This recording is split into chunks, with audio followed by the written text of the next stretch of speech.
to Dolface channel. Today I have Brooke with me and we're going to be answering some skincare questions. So tell us a little bit about what you do. Yeah, so my name's Brooklyn. I'm an MA. I work in dermatology, and MA is a medical assistant. So I work with 4 different providers in 3 different offices across Southern California. So I deal with lots of skin cancer, acne, rashes, you name it, we deal with it. So let's get into the questions. Our first question is, what causes acne? So acne is, it's kind of hard to pinpoint. So a lot of the providers will tell people all acne is hormonal. So it's a hormonal imbalance, whether too much testosterone, too much estrogen. It's just something that's not really working with your skin. It's making you break out. Excess oil can cause acne. So if you were to look it up, and you'll get one answer that acne doesn't have one specific cause. Gotcha. But it's not caused by things like food.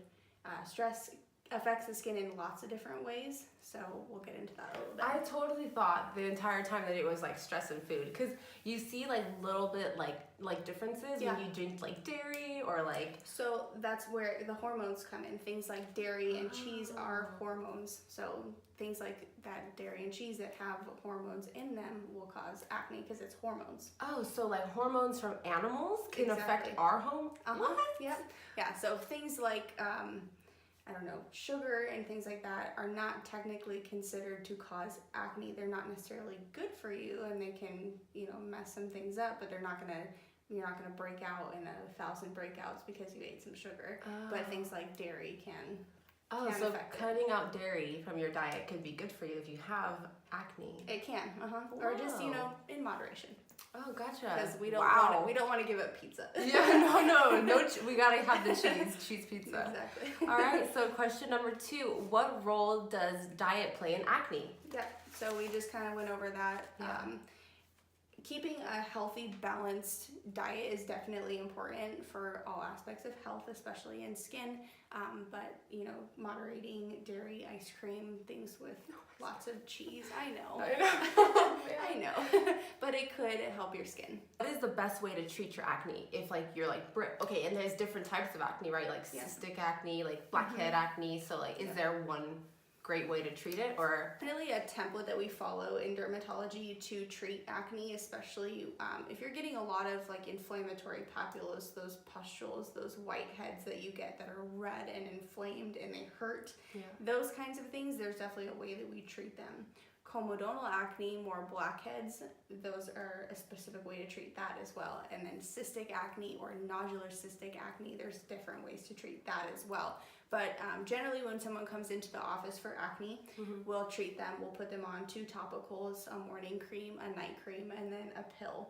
Now the pills are doxycycline or antibiotics, there's minocycline, things like Bactrim, that is a sulfa drug. All of those will help with the inflammation that acne causes, and it will help bring the inflammation down in the skin and in the body as well. So there's some people who don't want to take pills, so we try to control them with topicals. Things like clindamycin, I know you're familiar with that, and then tretinoin are 2 common ones that we use. Clindamycin is a topical antibiotic, so it's not specifically to treat acne, but it works really well for it. And then tretinoin is an anti-aging. It's great for just the skin's appearance, wrinkles, fine lines, and then also for acne as well. Okay, wow. So topicals and pills. Is there sometimes I see on videos needles and injection? What do you ever we experience? actually do that. So it's called intralesional Kenalog.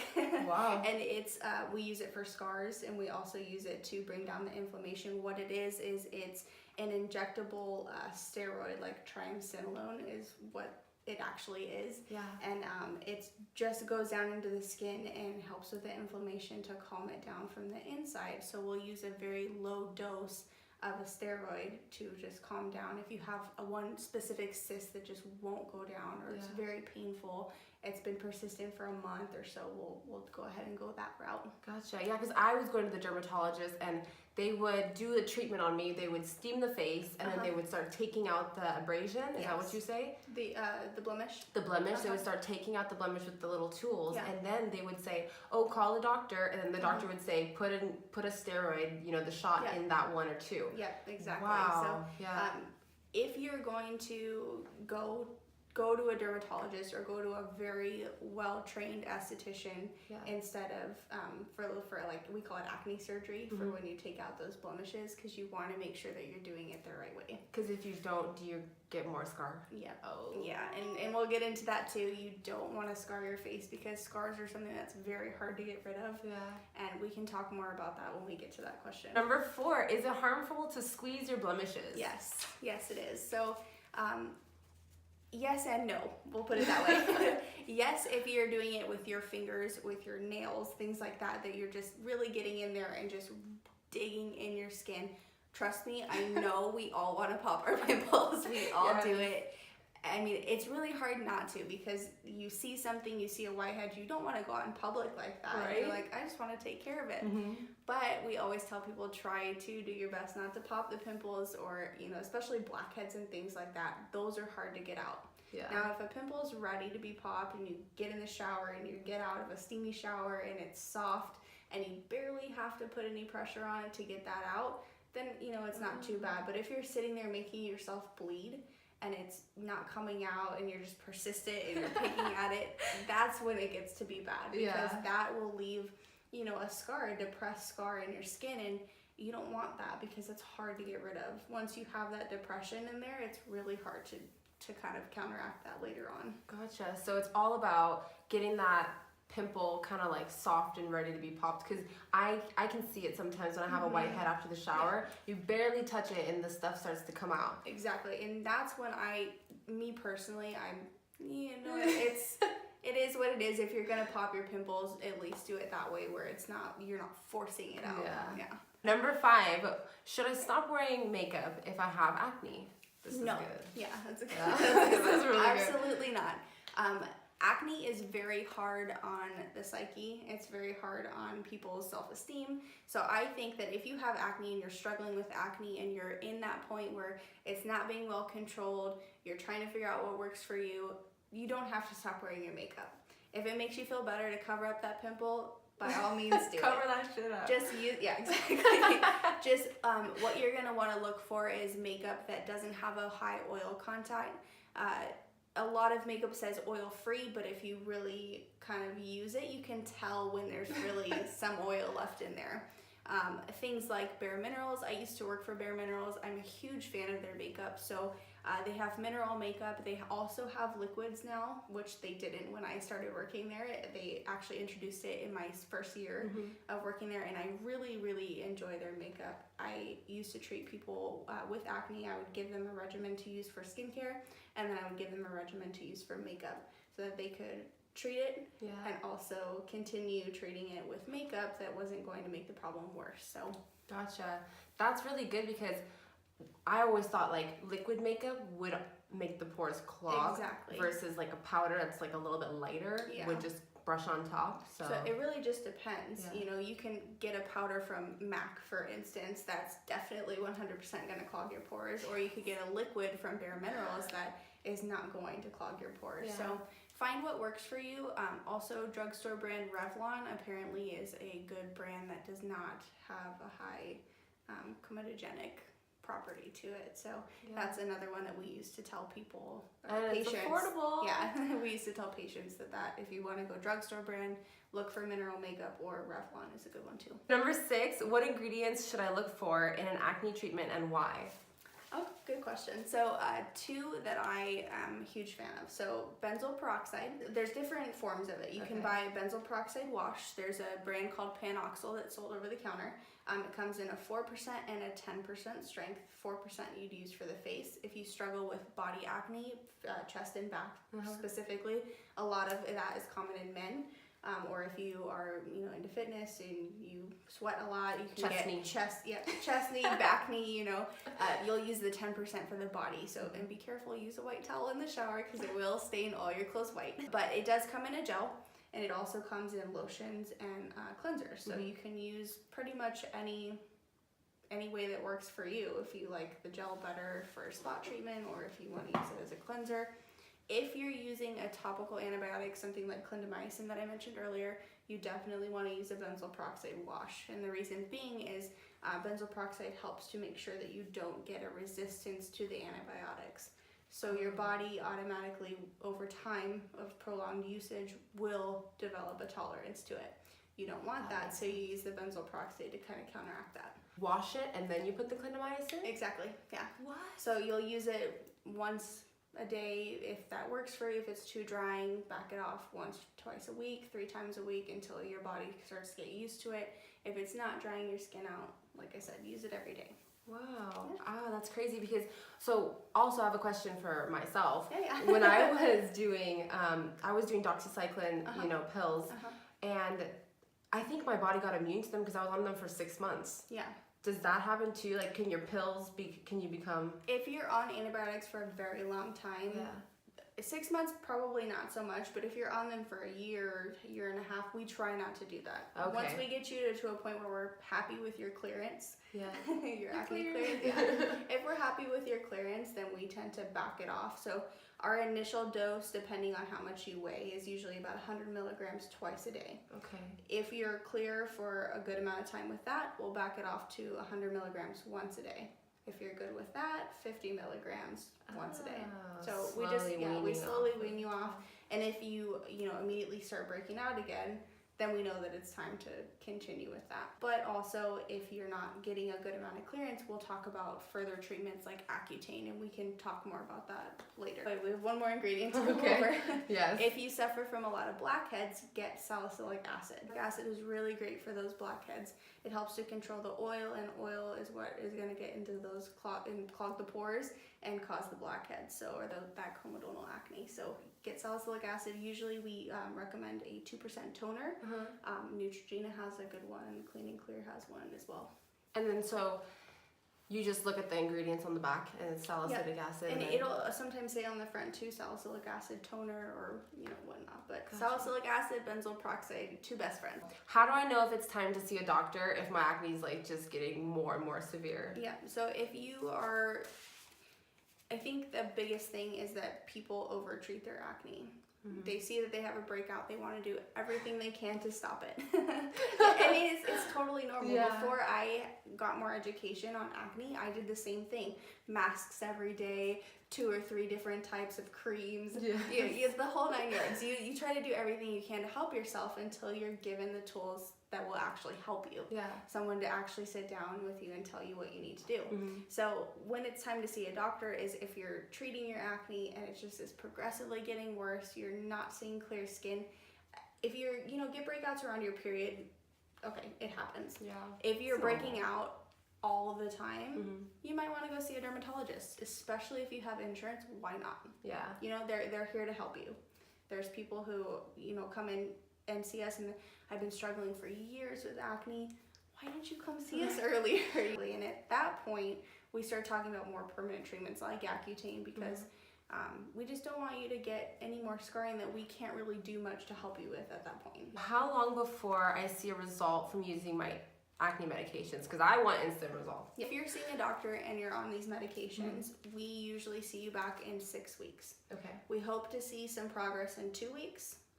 No, probably not much sooner than that. But you do have kind of an initial breakout period too, where you're taking these pills. It might get worse before it gets better. Yeah. So if at 6 weeks you're not seeing improvement, sometimes that's normal. It's really case by case basis. So 6 weeks is a good marker. Nobody wants to hear that number because that's way like too a long. month and a half. Yeah, Like, come on. it's way too long. But you're working towards progress, not perfection. So it's just a slow process, but it will get better. Yeah. Okay, so key is she said it gets worse before it gets better. Don't give up. Literally just keep going and it will get better. Just a personal story between the two of us. The first time that she messaged me about, she showed me what she had in her cabinets for medications or what I said, okay, this is how you're going to use them. And then she texted me probably 2 weeks later, freaking out. She's like, so bad. Oh my God, what is going on? I'm breaking out. I'm peeling like crazy. Yes. And I said, hold on. Talk me through exactly what you're doing. And she was using tretinoin, 3 times a day? Too and severe. you're supposed for to me. use it 3 times a week. So make sure you're using your products properly. If you have any questions, I'm always happy to answer them for anybody. But if you're being seen by a doctor, call them the medical assistants there, or even the doctor, if you can actually get a hold of them, are there to help you. Number 10, can anything be done about acne scars? Yeah, absolutely. So once we get you clear, especially if you've been on treatments like Accutane, because that's for the very severe acne, you're going to have acne scarring. A lot of the scars, or what you think are scars, are really called post-inflammatory hyperpigmentation. You get marks after you get acne. Oh. If you popped a pimple and you have a dark mark, it is not there to stay. Okay. Wear your sunscreen if you're going to go out in the sun. Even if you're driving, wear your sunscreen, and eventually those marks will fade. If you're not wearing your sunscreen and protecting yourself from more sun exposure, I can't guarantee that those will fade. Will they get darker? They can. Ooh. Because if you're out in the sun and your skin's getting darker and you already have excess pigment in those lesions, then you're going to get, those marks are going to get darker too. So what you want to do is wear your sunscreen, and then also definitely make sure that you give it a proper amount of time, so it takes up to a year for those to fade. Okay. But they will get lighter. And do they fade because your skin kind of like breaks down and then rebuilds? Because like with dead skin? It's just post-inflammatory. So it's an inflammatory reaction to what's happened on your skin. That's just how your skin reacts. Oh. So eventually, you know, your skin kind of recognizes the inflammation's gone, that it can kind of chill out. Yeah, exactly. But as far as scarring goes, when you get those depressed scars, you'll get more into chemical peels. Chemical peels, they're a little bit scary, you know, especially if you're not doing a more mild peel. If you're really going all out, you know, with the peels, you have to stay inside for a while. There's some downtime, but you'll get a good reaction as far as the scarring goes. Now, will you ever fully get rid of scars? Probably not. There's a lot of different scar treatments, you know, especially if you're seeing like an esthetician. There's lots of cosmetic treatments. If you go to a dermatologist that does, you know, cosmetic dermatology, they can help you with lasers, peels. There's even, I'm not exactly sure of the term for it, but there's something where they go in with a needle and kind of separate your skin from the tissue, and it, you know, can help with the scars. I'm not really about that life personally, but it's a little frightening to me. But there, and then, you know, if they're really bad in specific areas, you can always get things like filler if you're interested in that. But if there's a will, there's a way. Number 11, I have trouble remembering to take my oral medication every day.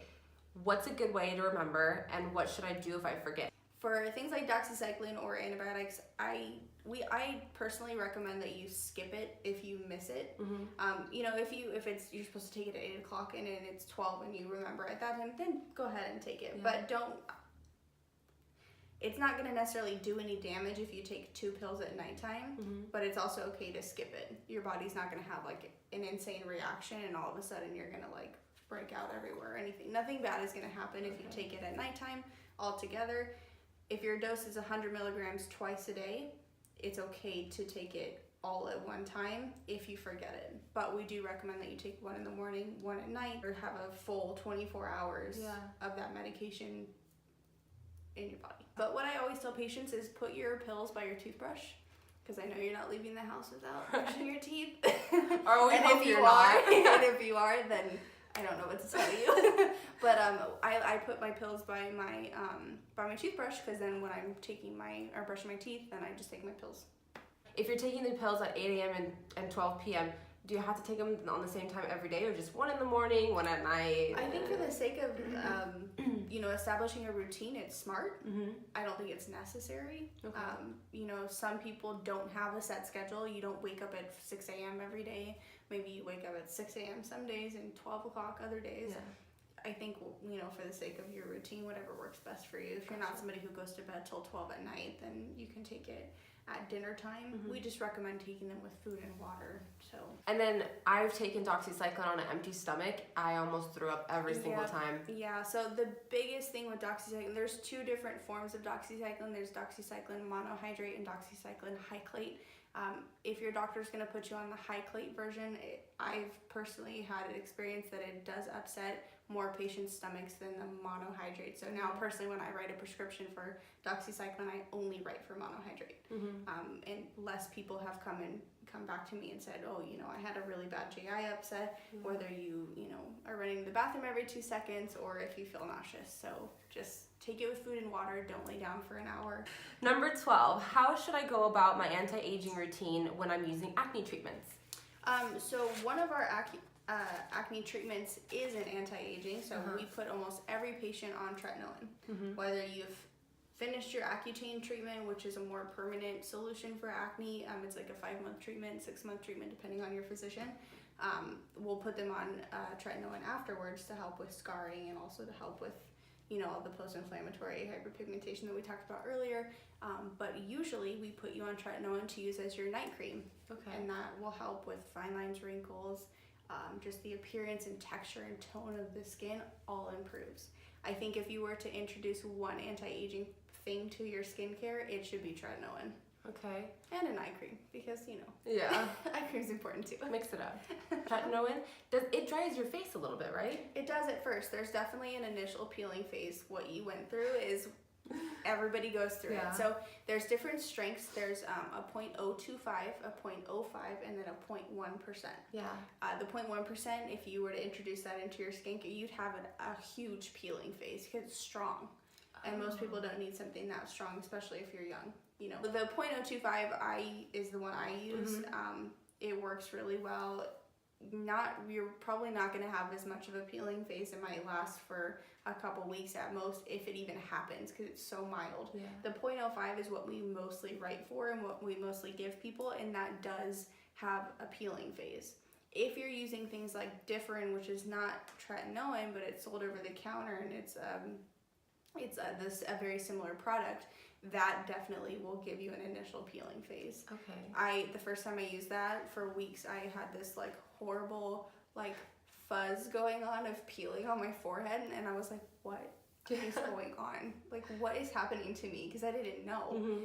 But it happens and it'll go away. Just keep up on your moisturizers. Yeah. So that's what I was gonna ask for anti-aging. Everybody always talks about use a lot of moisturizer, and if it dries your face. Totally counterintuitive. Oh, okay. Yeah, it does sound very counterintuitive, but what it does is it's changing the way that your cells reproduce. It actually is doing something for your skin.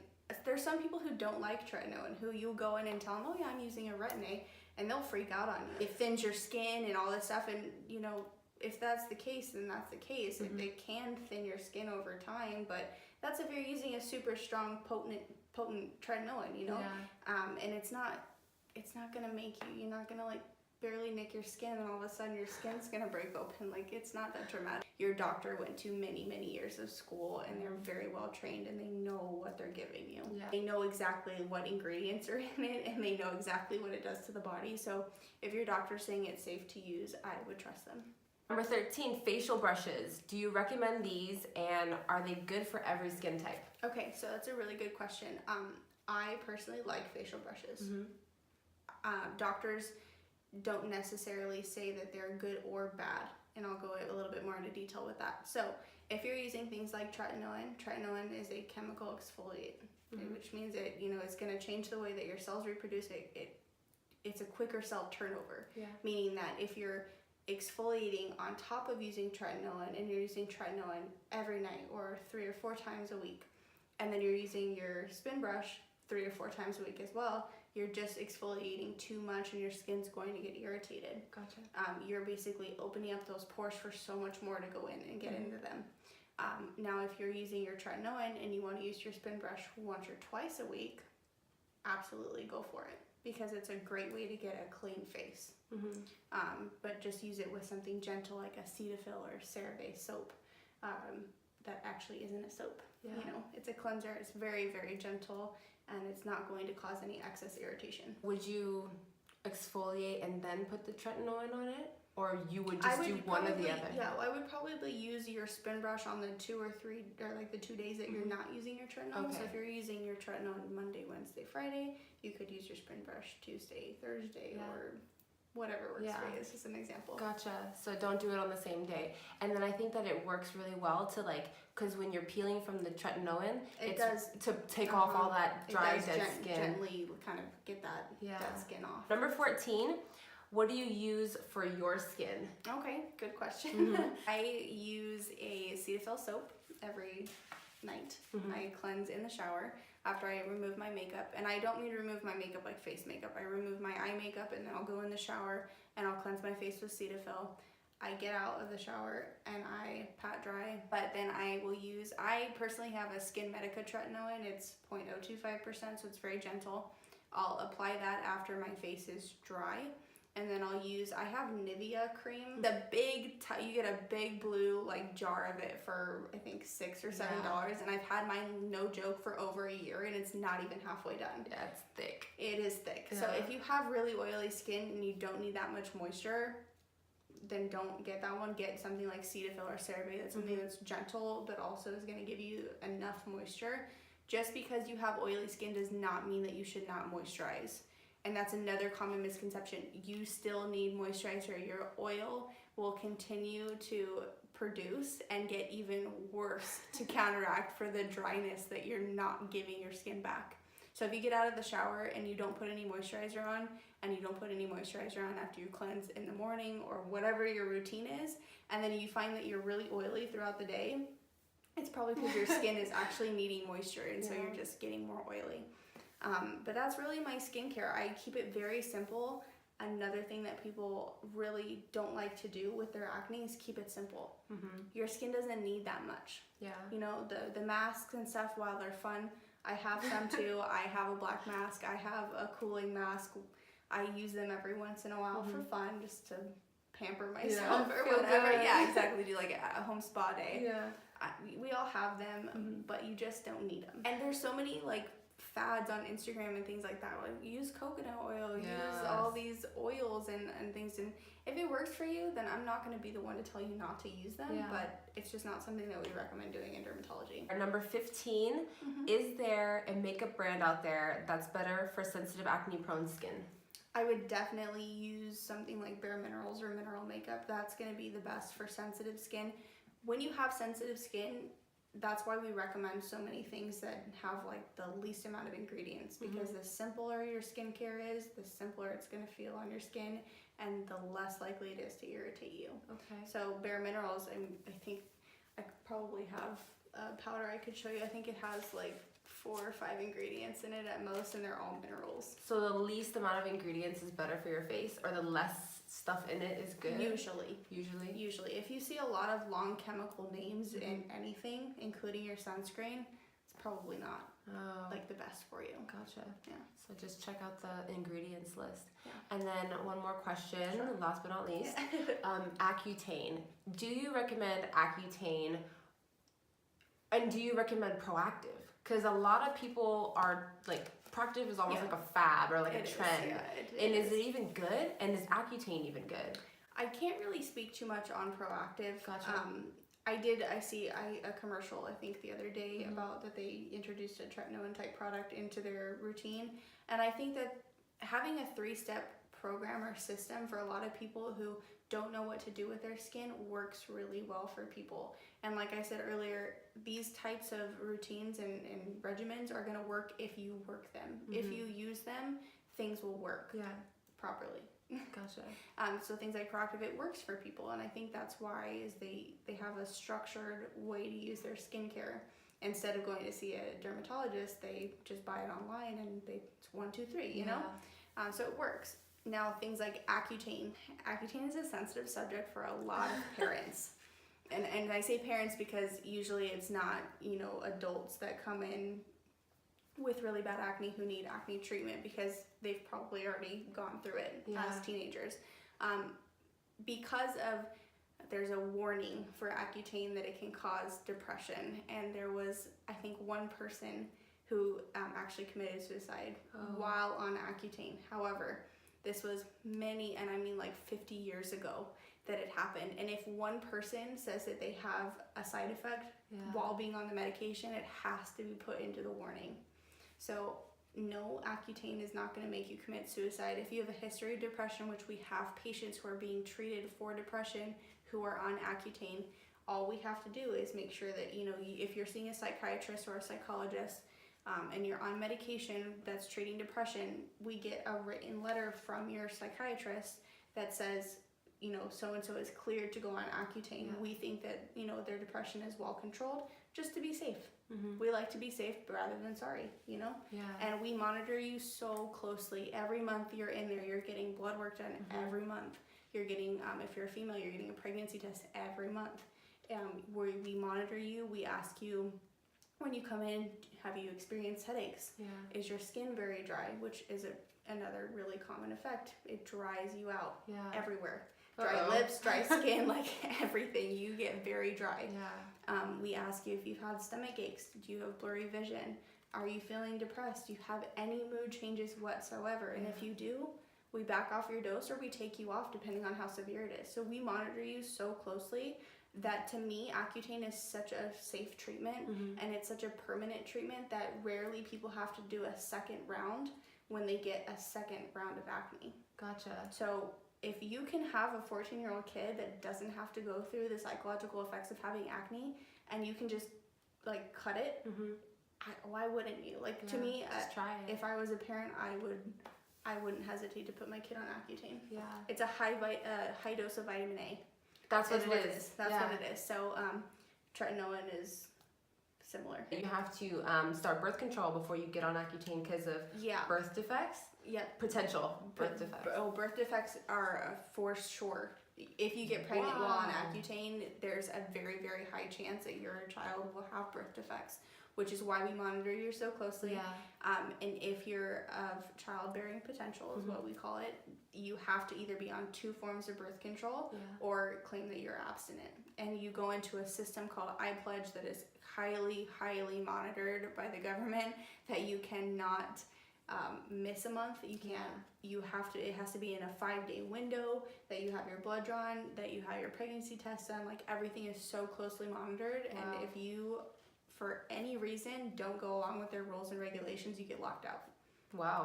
So it's pretty serious. But it's worth it. I have kids that come into my clinic at 13, 14, 15 years old that had the worst acne. I had a kid that had cysts. Like, I'm not even joking, this big. Everywhere on his body, like from upper body, chest, back, and we would even have to drain them for him because they get so painful, so large and inflamed. And we put him on Accutane, and he came back 5 months later, and I was like, "You're a whole different kid." And he was like, "I feel like a whole different kid." Like, he was happy, where he wouldn't even make eye contact with me the first couple visits. But as his skin started to clear, he got his confidence back, and to me, that's like one of the perks of like my job. You know, I get to help people feel good about themselves, so that's what. Wow, that's wonderful. Seriously. So I think Accutane's a great treatment, you know, and if you have questions about it, go ask your dermatologist, do your own research, but be aware of what you read on the internet about anything. You know, there's a lot of misconceptions, a lot of fake information. Fake news. Fake news. This is not CNN, okay? Go ask somebody who knows what they're talking about.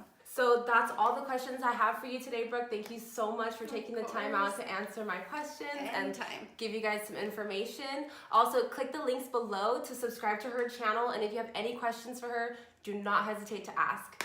Reach out to me. I'm more than happy to answer any questions, even if it's not regarding acne. If you have any dermatology questions, even if you have like a spot and you're like, I need to know if this is okay, I'll tell you, you know, if you need to go see somebody. She's the real deal. She helped me out with my skin, so don't hesitate to ask, you guys. Thank you so much for watching, and don't forget to subscribe. Bye.